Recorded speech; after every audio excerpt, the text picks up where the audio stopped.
those likely voters who actually made their mind, 42% in our poll voted for Pezeshkian as opposed to 27% for Jalili and 20% for Ghalibaf. So, I mean, we kind of underestimated Jalili's vote because at the end of the day, he ended up with maybe 37, 38%. But for the other two, it's going to be on the same for 17, 18% for Ghalibaf and 43% for Mr. Pezeshkian. But as you all know, one of the most important things in Iran's election is turnout. Who is going to finally cast a ballot? Who's going to show up on the election day to cast a ballot and vote for any candidates? Based on our likely voters model, we found that 46% of Iranians finally going to vote. The segmentation of these 46% are among 36% are among, in our model, we call them likely voters. 4% Black, and we added 6% more as an extra based on the thing that I'm going to talk about it later, in the next slides. In our survey, we asked respondents, regardless of their willingness to participate in the election, which candidate they most prefer. Whether or not the respondents, we consider them as a likely voter, we asked this question from all the respondents. And among the non-voter segment of the electorate who hypothetically named one of the candidates as their preferred option, in first round was 5%, and in second round was 21%. In first round, among these 5%, 71% chose Mr. Pezeshkian as opposed to 21% Mr. Ghalibaf, and at the end, Mr. Jalili at 8%. In the second round, we had this same question, and among those non-voters, Iranians who we consider them as a non-voter, 80% would chose Mr. Pezeshkian as opposed to 20% that ended up with Mr. Jalili. And that's the main reason I believe that, especially in the second round of the election, the turnout went higher. Because in the last days of the election, those who may be afraid of something happening under the Jalili's administration, or that kind of fear that they might have in their mind, they ended up voting. So, and most of them, I would say in a 4-1, voted for Mr. Pezeshkian. In our first poll, we asked some other questions regarding Iranian youth, some issues like hijab, and the idea of referendum. And the thing that we can say that most Iranians oppose the government's approach to women's violence practices. And as you see here, we asked respondents, 68% of them say they oppose the government imposing strict penalties such as fine or imprisonment upon women who do not wear the hijab. 60% completely disagree, 7% somewhat disagree, 68% total. Same for the optional hijab. We asked them, to what extent do you agree or disagree with this statement? Women hijab should be optional. And as you see here, 54% believe that they should be optional, the women's hijab. And the last question in this part, it was we asked them about to what extent do you agree or disagree the way that the Guardian Patrol, in Farsi we call it Gasht Irshad, is handling its job dealing with women who do not comply with compulsory hijab, and 55% say they are against the way the Guardian Council is doing its job, and just 37% agree. But the thing is very important here is how those respondents who chose one of the candidates responded to this exact same question. And as you see here, Jalili supporters are split on the question of strict penalties like fine or imprisonment. 41% are in favor of that, and 57% are against that. For Mr. Pezeshkian supporter, just 17% approve of that one, as opposed to 82% who disagree with this statement. For the optional hijab, for example, you can see that the Mr. Ghalibaf's supporters, 48% of them approve of a hijab optional policy, as opposed to 51% who prefer a compulsory mandate for the hijab. it's more for Mr. Jalili supporters and less for Mr. Pezeshkian supporters. Mr. Pezeshkian supporters all, I mean, it's exactly opposite of Mr. Jalili is Mr. Pezeshkian, Mr. Alibov supporters. And the last one is the guidance patrol. And as you see here, Mr. Pezeshkian supporter, just 23% of them approve of the way that the Guardian patrol doing its job, as opposed to 72% who disagree, who disapprove of them.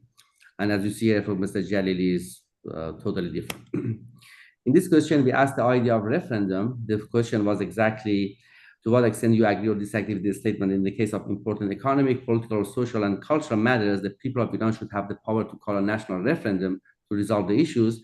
And as you see here, 77% agree with this statement. We asked the same question 2 years ago, and we got a similar results. It was 80% at the time. Among the supporters of the candidate, as you see here, most of them, so regardless of the preferred candidate, they approve of they like the idea of referendum. However, for Mr. Ghalibaf and Mr. Pezeshkian is more than Mr. Jalil. And the last one, we asked respondents, apart from the economy, what are the most important issues that a new president should focus on? And as you see here, it was a multi-response and open-ended question. And youth concerns was 39% more than any other concerns, as following by unemployment and cost of living and inflation affordable housing. I hope I'm in time, so we can talk about dig into details of that surveys later in the discussion section. Thank you, Arash. I can just imagine the exhaustive research and study that you had to go through to do this. Can you tell us a little bit about that? What was your sample size like? Who were the people who were responding? And then quickly, and then the most important question to me is, what was the most surprising finding for you?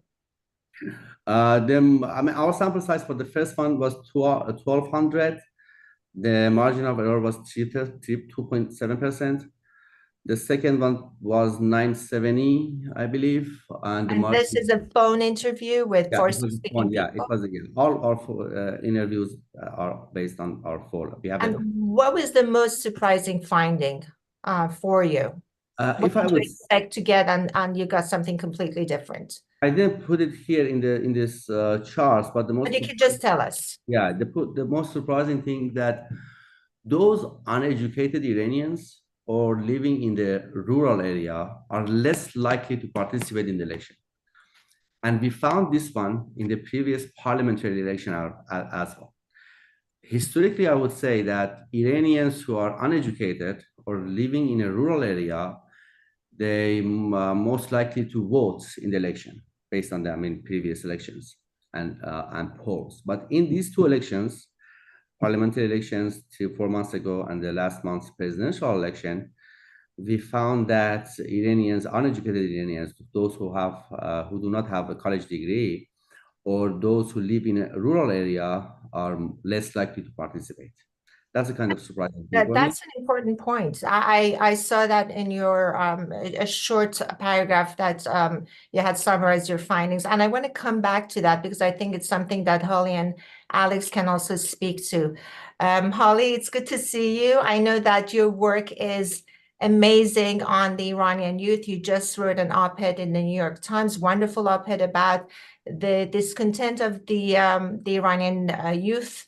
And I want you to, it segues into what we were saying in New York Times, that the Iranian youth drive this kind of protest in cyberspace. Can you tell us about who they are, what are their aspirations and wishes, and what are the forms of protest that they have engaged with? Sure, thank you so much for having me. Well, I think just to unpack a bit, in Iran, we don't speak in generations in the way that the US does. We speak in decades. So Daye Hashtadiya is considered Gen Z. And it was only in recent months did we see the word Nasl Zed or Gen Z enter the Persian language lexicon, because there was this recognition that this generation of youth inside Iran was different than previous generations. And this was really prompted by the 2022 Women Life Freedom Uprising. Yes, women and girls were at the forefront of these protests, but it was mostly youth-led. And that really stood out to Iranians. So what separates Gen Z from previous Iranians is that they're part of the truly globalized generation, meaning that they have a lot of the same needs and wants. And this is prompted by the fact that this is the first generation to be born with illegal satellite dishes and internet and social media at their fingertips, albeit it's censored in Iran. 35% of the country's the world's websites are actually censored by the Islamic Republic. And so Iranian youth have to use circumvention tools like VPNs to get online. And so what we're seeing is not only are they dressing the same, they're using some of the same language, like English terms that are transliterated into Persian, like vibe, for example, or if some of you were paying attention, the former ICT minister, Jahromi, had tweeted out talking about disses and dissing back, actual transliterated into Persian to kind of say that he's in the hip and in the know with the lingo of Iranian Gen Z. And there was this pushback against him. And I actually mentioned that briefly in the piece you had referenced. And so you're seeing a lot of these trend lines, but I think what's key about this generation, and again, I can't speak for 60% of the country's 90 million population are youth, and I can't say that every single one of them is anti-regime, but we're seeing that this trend line is that they are, and it's that the support base of the regime is getting smaller by the year. What's noteworthy about them is that they're very much disillusioned with the status quo. They want the Islamic Republic gone.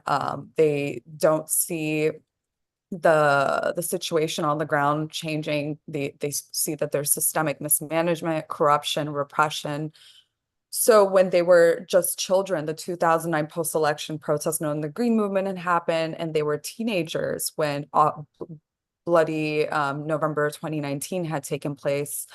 And so they've witnessed a lot of turmoil, and it's made them really hopeless. And especially when it comes to elections, they're saying to themselves, well, if you have somebody like President Hassan Rouhani in office during one of the most gruesome crackdowns on protesters, which was reportedly 1,500 protesters, including 16-year-olds, Gen Zers.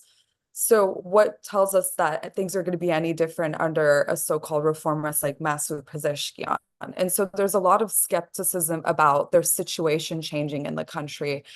And you're seeing that through social media. So social media is one of the only ways for voices of Iranians to be heard. You saw that with Mahsa Amini. That was actually prompted by a hashtag. And so a lot of the anger that was online poured into the streets and lit all 31 provinces up in Iran. And so a lot of that has been happening in Iran over the past few years. We saw that with the vaccines. When Khamenei was denying Western vaccines, there was a hashtag SOS Iran. And of course, with the elections themselves, I can unpack some of what we saw with the elections. We saw 3 viral So hashtags. I want to come back to the elections, but I Want want to to, come back to it. Yeah. but the hashtags and the visuals are such a big part of your work. Do you have any examples for us so that we could kind of put it together with what you're saying? Because if this generation is growing up on illegal satellite dishes and the hashtags and internet connectivity, in order for us to get a picture of who they are, we have to look at the visuals of what they're being fed or what they're trying to create. Do you have an example of that? Yeah, I'll share right now my screen Yes. of Okay. Oh, so okay. This is actually a very clever one, but you have to tell the audience they all look the same, but they're not the same. yes. So So in the first round of the election, this was a viral meme. So Iranian Gen Z is very much about the memes and the social media humor. So you're getting deep fakes, you're getting memes like this. And so in essence, what had happened here is that they had superimposed all the presidential candidates' faces onto the supreme leader, in essence saying that these guys are all the same. It doesn't matter who you elect, you're going to get the same thing because Khamenei is the key decision maker of the Islamic Republic. that's clever, isn't it? It And really what about is. any of the hashtags that you were talking about? Yeah, so some of the and I'll talk about it in the context of this too. is that there were three hashtags. The first round we saw Rai Birai and Cirque Intikhabat, which was No Way I'll Vote and the election circus. And these hashtags were referencing people that were boycotting, and the other one being that this is a circus. This is like a lot of performative things. You're going to see candidates say things that are not realistic. You're going to see maybe some social freedoms just for 2 weeks. Like there were some videos actually of like jokingly Iranians dancing and be like, get your dancing going in the streets because after 2 weeks, you're not going to be able to do that. And so there was a lot of humor surrounding the fact that this is all a joke, that this is all performative. Then you saw in the second round of the election was this new hashtag emerge. And this was a really interesting one. It was Aqaliyat Kha'en, which was treacherous minority. And so you saw a lot of Iranians saying, you're the treacherous minority if you're going to fall for the sham and vote for Pezeshkian because you're afraid of Jalili. And I'll unpack that in the next round. And so there was a lot of talk about, in essence, if you're voting in this election, you're in essence sticking your index finger, which you're using to vote, in the blood of slain protesters, whether it's the Women Life Freedom Uprising, Bloody November 2019. And so there were memes like the ones I'm showing here that were very popular. And So on the right, Halijan, I know it's a grim prospect and a grim point to stop at, but I want to stop at the blood part because that's a theme that I feel threads the needle from 1979 till now. It's the blood of the martyrs. Now it's the blood of the revolutionaries. So Alex, this brings me to you. You have your finger on the pulse of the Iranian civil society, the political landscape in Iran, outside of Iran, the regional activities of Iran. So the 2019 bloody protests where 1,500 people were killed, followed by the Women Life Freedom Movement. More people were killed and blinded and disappeared, and followed by October 7th, which we know Iran, the IRGC were behind it by funding and indoctrinating Hamas. In many ways, I have realized, along with other observers, that this regime is exposed literally in the past decade for what it really is.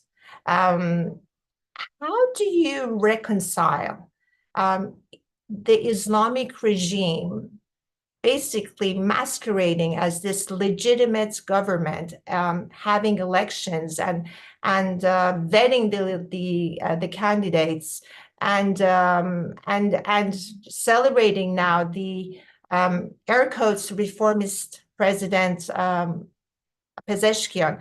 What does that even mean for Iranians? Shortly, how did this happen? How did Pezeshkian get vetted? How was he allowed to run? And how did he win? And I'd like all three of you to please answer whenever you want. Alex, we'll start with you. I think you're on mute, Alex. Thank you. Sorry. Yeah, this question of how Pezeshkian was allowed to run and to win is one that's still being very much debated. I mean, I think most observers have come to, at this point, to conclude that clearly Ayatollah Ali Khamenei, who, as you said, Nazi, is the master of the show. I mean, the idea that, and by the way, this is not something he came up with. This is enshrined in the Iranian constitution. Big issues, whether domestic, foreign, are purview of the supreme leader, and the president is an implementer, essentially, if you will, of the wishes of the supreme leader. And that's important to remember. And that was said after Pezeshkian's win on July 5th. That has been repeated by the supreme leader and accepted by Pezeshkian. So in that sense, there's no disagreement. Everyone knows who the boss is. And who the sort of, if you will, the servant, in this case, Pezeshkian, the president, will be for the next 4 years if he lasts that long and perhaps longer. But in terms of, back to your question of why did Khamenei allow him to run? Because remember, Khamenei controls the Guardian Council, the vetting agency that allows candidates and legislations to be passed and enacted. He had the power to stop him. And again, I don't want to get into the details. There's history here. Pezeshkian isn't someone who's not known to Khamenei. It's very much well known to Khamenei. from what we understand, that some people in his inner circle, in Khamenei's office of the Supreme Leader, have spoken on behalf of Pezeshkian for some time, so advocated for him. And they presented him as someone who could come in and, if you will, undo the damage of the last 3 years and even more. Look, I know the Islamic Republic is still busy glorifying the track record of former President Ebrahim Raisi, but by all accounts, his economic and other policies were essentially a disaster for Iran. So there needed to be some radical change. And the death of Raisi in that helicopter crash, which, by the way, is still a point of much debate in Iran.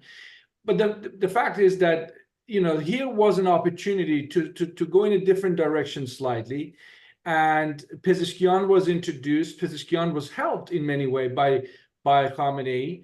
One reformist candidate versus 5 hardliners, if you will. That already split the hardline vote. Was that deliberate or not? We can debate.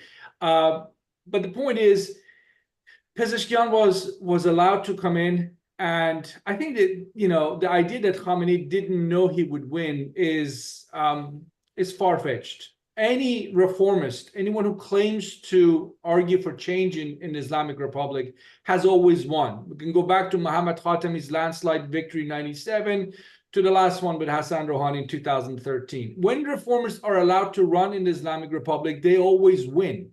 Do the Iranian people think that the reformers can deliver? That's a different issue, because there you have a long track record of wonderful slogans and miserable delivery, or not delivering to the people of Iran. That's been also the case. But I think Khamenei wanted to sort of at least do a few things here. One is, maybe if he can, and some of the things we've said already today suggest he cannot, but in his mind, at least, he wants to bring back some legitimacy to the Republican part of the Islamic Republic through elections, through this idea that the people's votes do matter. They have gone out of their way to sort of signal to the rest of the world that Iranian democracy is healthy and delivers. Now, again, we know that Iranian democracy, in the sense of elections, is more of a selection than an election. And we can talk about the reasons why Khamenei chose to go this way. But he wanted to, in his mind, to seek to bring back some legitimacy for a regime that is really unpopular, perhaps never as much as today. He also wanted to bring, I think, some professionalism back to the bureaucracy of the Islamic Republic. Not something we perhaps want to talk about today, but Raisi did purge the professional class of the Islamic Republic, and they felt it. They felt it in the sheer sense of mismanagement of the system from the economy onwards. That purge was one that backfired. So I suspect you can see some of the people that were in the Rouhani government, they will be brought back into the foreign ministry and elsewhere in the machinery of the regime. They need them. And they hope that these professionals will be controlled. And then last point, Nazi, and I'll stop because I can go in different directions, but I'm sure you have more questions. Lastly is this idea of whether this matters much for Iranian foreign policy. I say a few things on that. It's not going to change the trajectory of where Khamenei wants to go. He has this notion of the Islamic civilization. He genuinely wants Iran to be the vanguard of what he calls Muslim causes, enmity towards Israel, pushing the United States out in the Middle East. None of those are going to be changing while Khamenei is alive. Pezeshkian knows that. He's already said he accepts that. But that doesn't mean they can't find ways to sort of have informal lines of communication, particularly with the Americans, to de-escalate when necessary on the nuclear front or in the region, to buy time. But I think it's important to emphasize, it's to buy time, it's to avoid war now, but it doesn't mean they're going to give up on sort of pillars of the Islamic Republic where the revolution was born around back in 1979. Pezeshkian for sure has not said anything about changing big course. He admits he can't do that. But maybe he can co-opt Khamenei in the sense of saying to Khamenei, if you don't soften your approach, then the whole regime will be at risk. And whether Pezeshkian can soften Khamenei's positions, that remains to be seen. Thank you, Alex. Arash, I want to come back to you. You worked on the Committee for Advertising for President Khatami's campaign. And now we have a Last one was President Mousavi's campaign. And Mir Hossein Mousavian's campaign. And and the reformist President Pezeshkian will be sworn into office soon. Can you give us a sense of how does this reformist president compare with the reformist presidency of Khatami? If this was a long line of various degrees of reform, again, reform not in a Western sense. The Islamic regime has different meanings for the words we use. But how do the two compare? Yeah, if I want to go to the past, I would say Mr. Khatami's administration, he had the support of the civil society, many people in the civil society, many people in the underground, because he got 70% more of the votes at the time. And most importantly, he had the support of the elite group of Iranians who had a kind of power at the time, back to 1997, among the clerics, among the religious part, among some part of the judiciary, and some part of the parliament as well. Mr. Pezeshkian now, because we know that the elections turnout wasn't so high as they would expect, and compared to Khatami is 25% less, even compared to Mr. Hassan Rouhani is 23% less. And the part of the electorate who voted for Mr. Pezeshkian is, less than Mr. Khatami and Mr. Rouhani in the past. And even for, I would say, for any president, any presidential candidate as in the reformist camp that ended up as a president. So this is a problem. If you don't have a support, not in the government, and the civil society, has kind of doubts toward him, as I mentioned here. So peoples are, if they wanted to participate in the election, they would vote for Mr. Pezeshkian by large margin, 4-1, as I showed you in my presentation. But they hesitated to vote. That's a problem because of any reason. They don't trust the government, they don't trust the regime, they don't trust even the reformist candidate, Mr. Pezeshkian, or whatever reason is. But this is a problem for Mr. Pezeshkian because he has to prove to the civil society that he is a president. He is someone who can deliver something, whatever it is. I can deliver this. He has to prove that. And on the other side of the aisle, so in the government, definitely there are some part of the government is going to be oppose him in the future, because if he want to go to justice, if he want to go to, fight against the corruption, so you have to do something that some part of the government, they might not like it, because they are part of it, part of the corruption, part of the corrupt body of the system. So that would be the problem as well. I don't know how can he handle it, to be honest with you. I know he's very, at least on a way that he want to fight against the corruption, reform and that kind of things. He might be honest, but if he can succeed, I have no idea about that as of now. Holly, what do you make of this? We know that the video surfaced of Mr. Pezeshkian way before, when he was saying, no, actually it's a recent video when he was bragging about his success at veiling the women who wanted to enter his university, even before the founder of the Islamic Revolution, Mr. Khomeini, came down with the mandated hijab. So he has this track record of being a hardliner before he decided he's a reformist.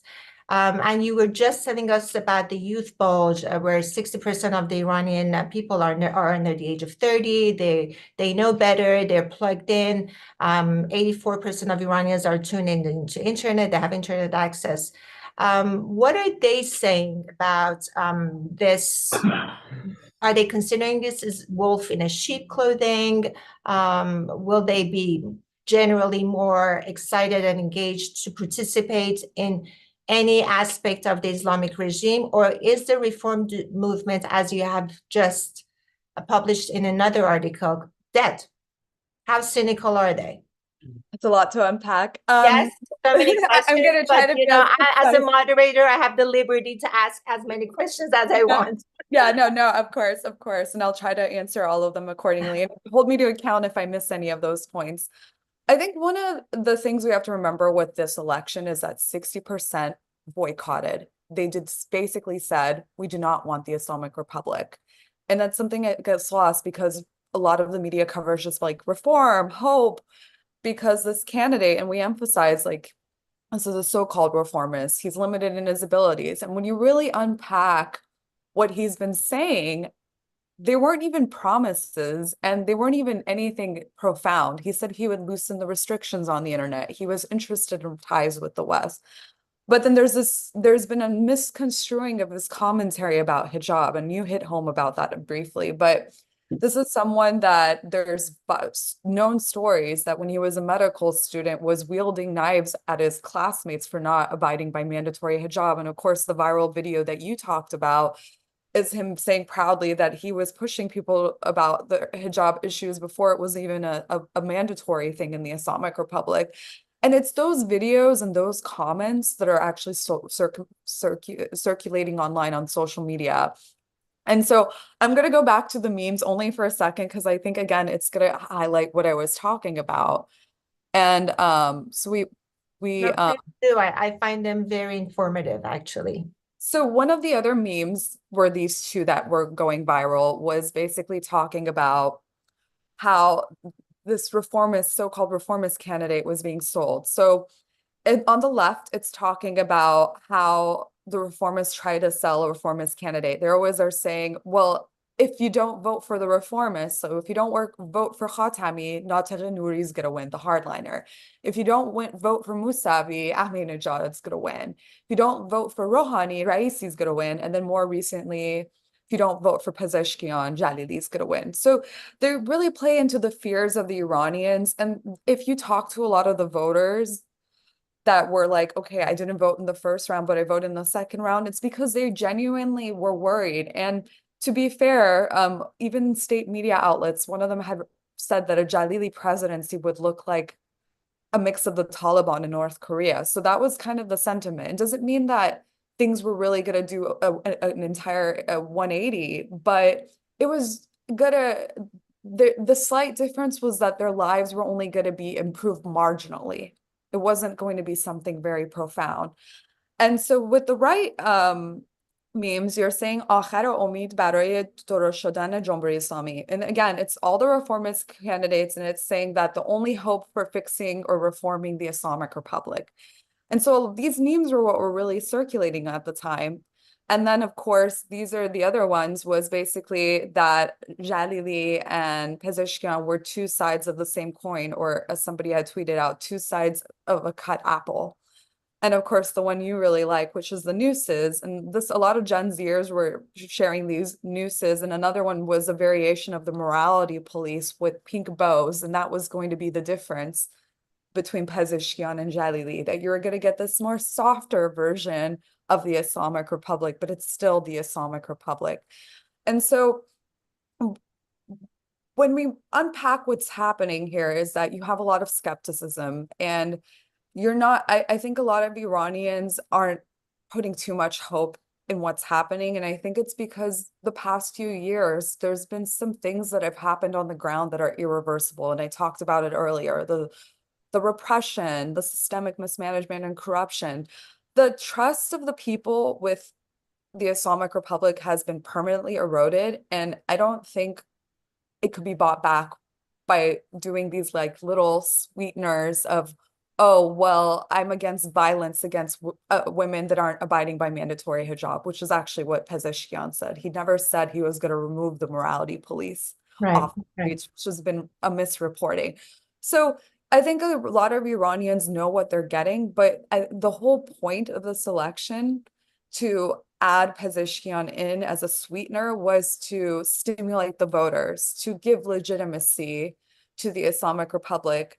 And yes, it was a historically low first round, but that second round was enough to satisfy Khamenei and do the job for the time being until the next mass uprising happens, which is inevitable, I would say.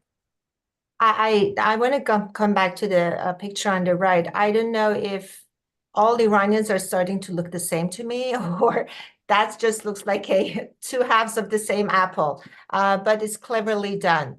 Alex, this is this is kind of obvious to us Iran observers, but is it that obvious to the Western media? What's the sense you have that, you know, some media outlets are actually calling Pezeshkian a reformist? I think in a sense that the West identifies with and understands it, and the Iranians are basically laughing at this election. Is the Western media really in need of a tutorial of what's happening within Iran? Well, it's not my place to recommend tutorials for Western governments, but let me just maybe point out a couple of hard truths for that I think are beyond doubt. The West, meaning United States and Europe, doesn't really have an Iran policy, right? There is no Iran policy that we can point to and say that's the end goal. That's what the West is aspiring to do. And in the absence of a clear-cut policy, what you end up with in this case is a case of wishful thinking that, oh my God, maybe the Islamic Republic has woken up to the damage it's done to itself, to its own national interest. And Khamenei has engineered the arrival of a softer face to represent the regime. And hopefully, and this is a big hope on the part of the West, they will charter a different direction going forward. I mean, that's the hope. And I think that's what, Nazi, you're talking about, the media coverage. To some extent, that's the hope. But, you know, very quickly, if you look beneath that, and you've heard that from the White House, elsewhere in Europe, very quickly, officials have been saying, you know, we don't anticipate a major change in Iranian policies, echoing exactly what Pezeshkian himself has said and what Khamenei has said. I mean, Khamenei said it in so many words before we knew that Ibrahim Raisi had died in that helicopter crash. He came a few hours before it was announced that the former president was indeed dead. He said, look, if that's the case, there will be policy continuity. And that shows you the level of confidence Khamenei and the Revolutionary Guards have in their capacity to run the show. Now, will they have come to their own conclusion about the need to change course? As I said earlier, I think they might want to buy time, make certain tactical adjustments to, if you will, keep war away, maybe have some of the sanctions lifted.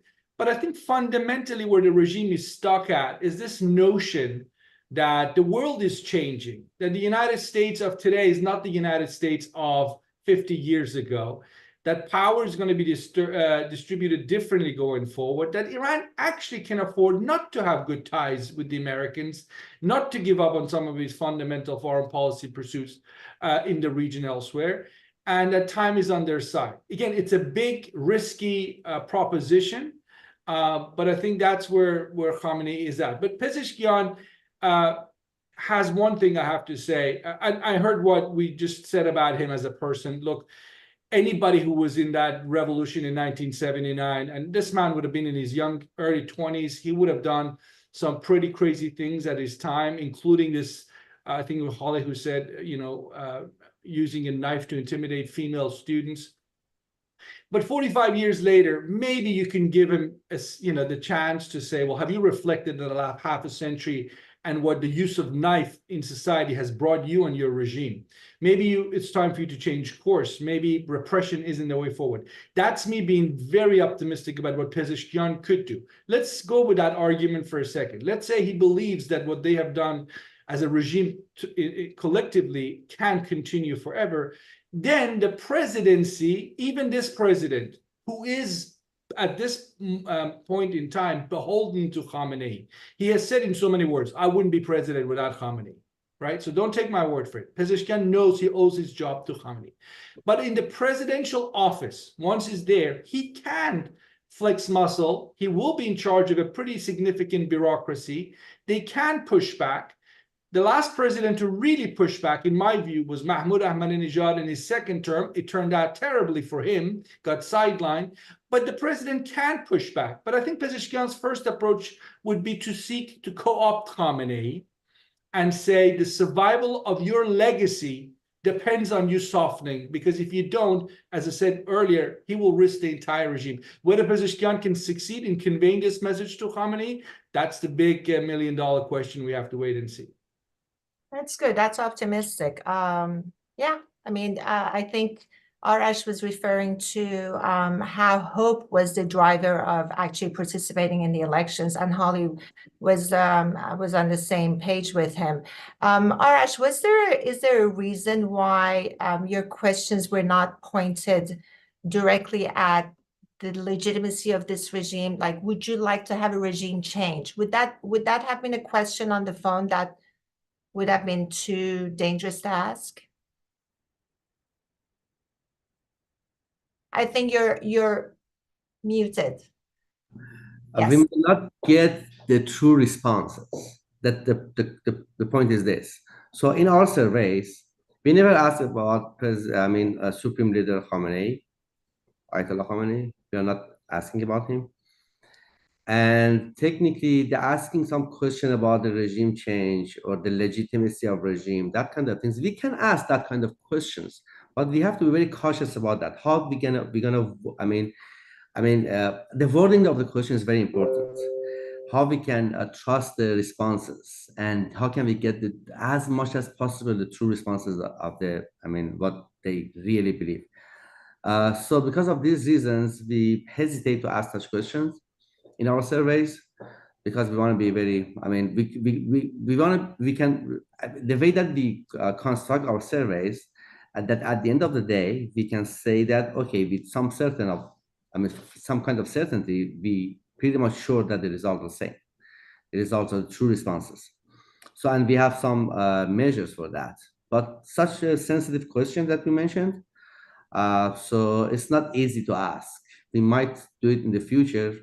We might find a way, but for now, so we have No, I no. mean, I expected that answer actually, but it's a risky business to run a polling, any kind of polling in Iran. There's another platform that does it, and I think they do it online.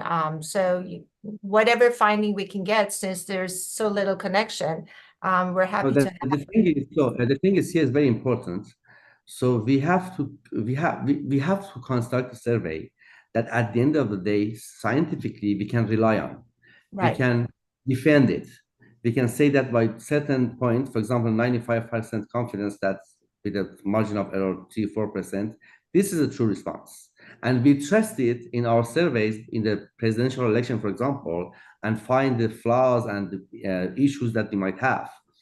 But asking some questions that we cannot rely on, and for example, I can ask this question, and some people say yes, some people say no, whatever, I can report it, but I cannot defend it. That's a problem. I understand. Thank you for that. Holly, you had a wonderful report that's pinned on your Twitter page, the X page. It's from 2022, where you have looked at the landscape of Iranian youth connectivity to the internet. And then you've written something about liberation technology. Those are your words. And it's the concept that interconnectivity will end tyranny. Is there an example of that? Is there a precedence for that anywhere in the world, that there was an actual uprising starting from the cyberspace and taking onto the streets that changed the system? So technically that wasn't my original thinking. That was a common thinking in the, I would say, 2010s or even earlier. And in that sense, this was actually, Iran was a perfect example of this. So the 2009 post-election protests, known as the Green Movement, was considered by some a Twitter revolution, but actually there was a misconstruing of the events on the ground, because yes, from an outsider looking in, Twitter had just came out that same year and a lot of tweets were happening. But in fact, these were actually members of the diaspora that were amplifying what was happening on the ground through their family and friends. And it was through word of mouth and text messaging that Iranians were communicating about protests inside the country, because the internet had slowed down to a snail-like pace. And so there was this misconception that, okay, social media is going to lead revolutions, and it's not to say that this sort of thing is impossible. We saw that with Women Life Freedom, as I said earlier, it was prompted by a hashtag, Masa Amini in Persian, and then English, which a lot of youth across the board and non-Iranians in general and adults were very much interested in what was happening on Iran and amplifying what was happening through that English hashtag version. Now, I think I think the Arab Spring to an extent played a big role. We look at, you're talking about examples, Egypt, the Jan 25th revolution actually was started by a Facebook page about police brutality, about Khalid Said. And it was a lot of that anger online that when January 25th kicked off, that a lot of it had its origins on a Facebook page. And if some of you remember, there was an actual internet shutdown. And the only people that were really getting that information out of the country was this one company that was providing internet access to elite Egyptians and journalists. And so that's why you were seeing this essentially Twitter revolution happening in Egypt at the time. So, I mean, I think there's definitely room for it to play as a liberation tool, but I wouldn't say it's gotten increasingly harder. So I gave you some examples. Iran slowed down the internet in 2009. Egypt shut down the internet. We had, of course, Aban Khouini in November 2019, the internet was shut down. And that gave the regime the cover to commit mass atrocities and kill 1,500 protesters per Reuters. So the Islamic Republic since 2009 has recognized that social media or the internet is a national security threat. And that's why they've cracked down, they've started a cyber army, they got a Supreme Council for cybersecurity in essence. But I think scholar Eugenie Morozov rightfully says that if you think that the internet's going to be the only thing that's going to bring down the internet, a regime, I think it does play a role, but he considers it as cyber utopianism, this naive belief in the emancipationary nature of online communication. And I think it's only because regimes have gotten so good at cracking down. Like we talk about Iran right now, it's not just censorship and internet shutdowns. There's cyber armies that are harassing dissidents, that are resorting to death threats, mass insults on people's pages. We saw this with the opposition coalition that fell apart, or the Georgetown 8. And so they've really dominated the space. And that's not to say that we shouldn't use social media as a tool. I think that there's limits there, and I think there's a lot of potential. And I think if we're going to explore this potential of it as it being a so-called liberation tool, we're going to have to become more creative with giving internet access. I know we've floated the idea of Starlink and Elon Musk, but there's a lot of— Hold on, Holly. I know that this is exactly where I want to end the panel with. We have one question that I want to get to, but I feel like I have 6 minutes to throw this question at you, especially because the presumptive nominee for the Democratic Party, President Biden, stepped down. The specter of a Trump presidency is looming in a near horizon. And we need to think of an Iran policy that Alex alluded to that doesn't exist. No, he actually said it. He didn't allude to. What if you were given 2 minutes to the incoming administration on how to empower the Iranian civil society so they can decide for their own destiny? What would you say in the 2 minutes? And Alex, I only have like 6 minutes, so please briefly 2-minute answer if you can. What would you say to the next incoming administration? If the question is for me, Nazia, and not Holly, then I'll go ahead unless you stop me. I'm going to start with you, then to Arash, and then finish it with Holly. Yeah, I do whatever 2 minutes you gave me, I'll take it. I mean, my answer would somewhat link to where Holly kind of left off. She did a wonderful job describing the issue of sort of the messaging part and how the repressive tools of the Islamic Republic have gotten better over the years, thanks to access that they now have, both in terms of technology the Chinese provide, others provide, and know-how that we know the Russians are providing in a big way, because the mother Russia does not want to see the Islamic Republic change in a big way. But that messaging and getting that to the Iranian people, so on, there's another part to that, which is, what is your message? What is the political message that you're trying to get to the public in Iran that we know by all accounts are fed up And I think that's where we're short. I frankly think, as much as respect I have for the various diaspora groups that work hard to come up with a political agenda, it's still an ongoing uphill battle for them, because I think that was missing. You know, the tools of messaging and projecting what it is you want to do are only as effective as you have core message to pass on, and that's missing. That's not there. And I think that's, to your question, Nazi, about what the administration could do. I mean, I don't know who's going to be the next U.S. president, but whoever it is can do well by helping, to the extent that's possible within the framework of the United States, help the vast wealth and energy that exists in the diaspora, that it's overwhelmingly for major change in the Islamic Republic, if not regime change, help them get their act together. I don't see much, I don't see many efforts on that part. Yes, there are a lot of token gestures, members of diaspora invited to speak in committees, in parliaments, in US Congress, so on, but it doesn't amount to a strategy.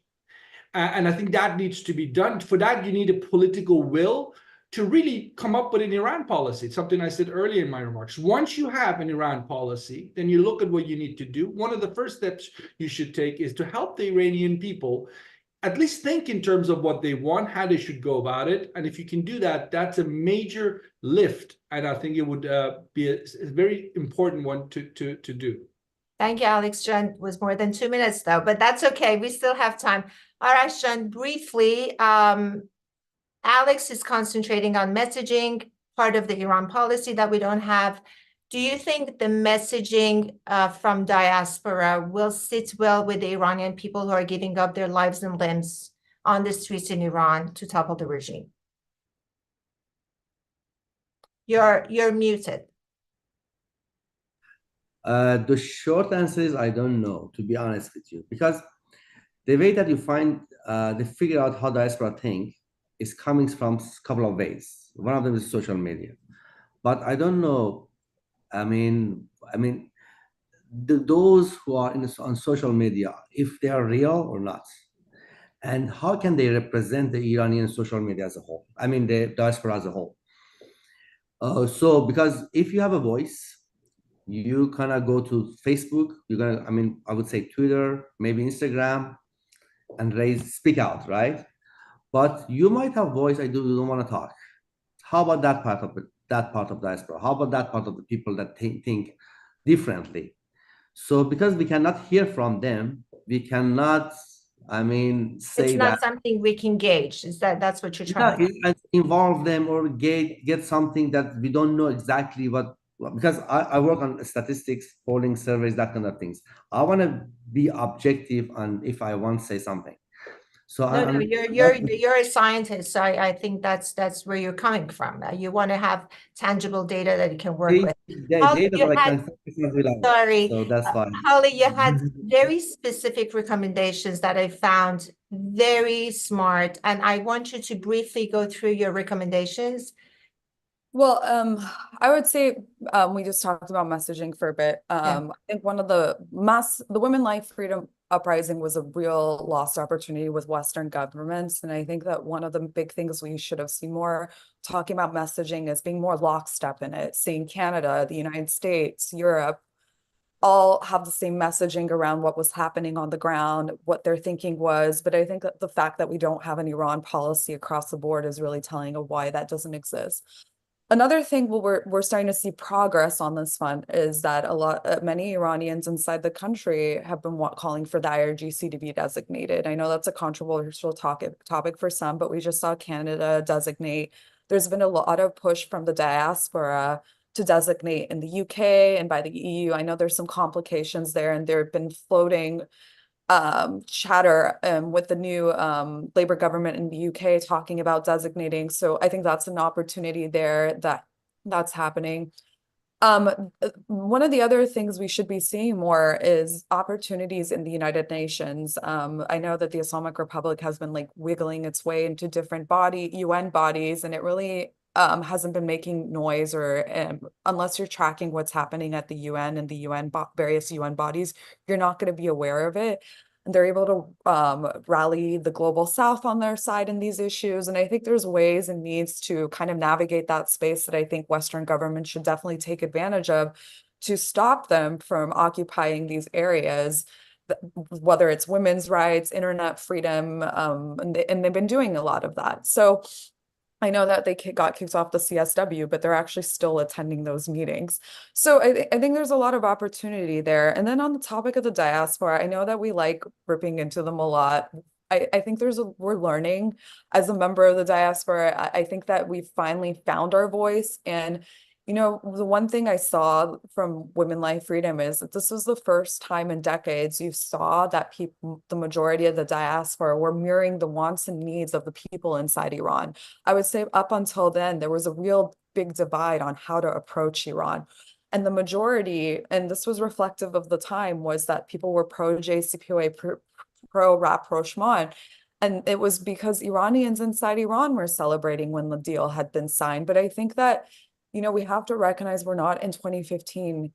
We're in 2024, almost 2025, and the realities on the ground have changed, and Iranians are not happy with the way things have turned out, and they're not going to go back to the way it used to be. And I think we're going to, as time goes on, see these, as I said earlier, these mass protests continuing because they're desperate. They're desperate for change. And I want to hit home on the fact with just the internet really quick. Like, I wasn't trying to say that, oh, the internet's going to be useless. I think that the internet is a very important tool, and that's why the Islamic Republic sees it as a national security threat. And we shouldn't ignore that. We should continue to hone in on ways to actually make internet access easier for Iranians. And I think that's something we need to think about more. It's a great point. Thank you. So we have a question from Vienna, from Heinz Gertner. I hope I'm not slaughtering your last name, Heinz. Where do you leave those Iranians who cannot leave the country or do not go to the streets, but hope at least for small changes by a reformist government? That's the question. So I think Mr. Gertner means, what about those Iranians that are not very vocal, but are happy with small changes? Well, I would say that those are the people that went to the polls, right? And if anybody else wants to add on to that. I mean, and sorry, I hope I didn't jump on anybody's point, but I wanted to say that, those people do exist. And you made a great point, Ozzy, is that those people went to the polls. I think that you have to remember that there's been a lot of hopelessness between the outcome of the uprising, the Georgetown 8 falling apart. I would say more recently, just look at the prisoner swap with Sweden of a convicted war criminal. Like, that is a signaling to the Iranian people that want change in their country, that want the regime gone, that, what, these Western governments, they're not going to do anything for us. We can only rely on ourselves. And so I understand why some people are like, well, I'm not going to rock the boat, because we've been trying to rock the boat for the past 2 years. And you know what? It's not getting us anything. So maybe, just maybe, we can that things will be a little better than what they were. Not that they think that, oh, this is a Musavi or Khatami era type of change, but I understand where that logic's coming from. I just think that given the trajectory of the country, climate change, water mismanagement, that things are going to keep getting worse and worse on the ground, separate from all the issues we've discussed.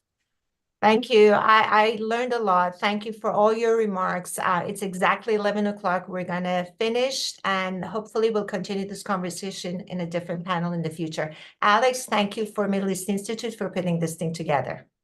Thank you for joining us, Nat. Thank you.